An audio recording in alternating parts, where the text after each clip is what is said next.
Binalaan ni Interior and Local Government Secretary John Vic Remulla ng instant termination mula sa serbisyo ang mga tauhan ng Bureau of Fire Protection o BFP na mapapatunayang sangkot sa iligal na pagbebenta ng fire extinguishers. Bakit nga ba iligal ito at ano pa ang maaaring kaharapin ng mga sangkot sa iligal na transaksyong ito?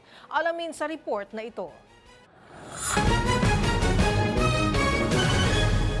Nagbabala si Department of Interior and Local Government Secretary John Vic Remulla sa mga tauhan ng Bureau of Fire Protection of BFP na iligal na nagbebenta ng mga fire extinguisher sa mga negosyante para makapasa ito sa fire safety clearance. Ayon kay Remulla, on the spot nitong tatanggalin sa serbisyo kapag may nakuha siyang report na nagbebenta ng mga nasabing kagamitan.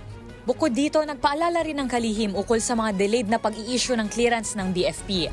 Nakasaad sa BFP Memorandum Circular 2016-016 na mahigpit na pinagbabawalan ang mga kawani ng BFP na masangkot sa pagbebenta ng mga fire extinguisher, maging ang pag-e-endorso ng kahit ano o sino mang manufacturer, dealer o supplier ng mga firefighting equipments.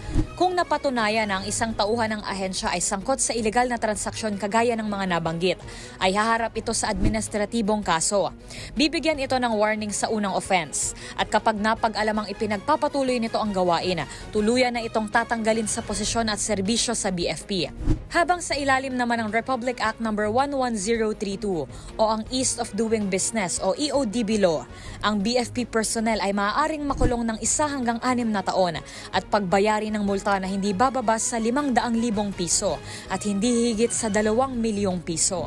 Kung mayroon pa kayong nahuling ipinagbabawal na akto o kaya naman ay mayroon kayong reklamo, itag nyo kami sa DZRH. Hoy! Bawal yan!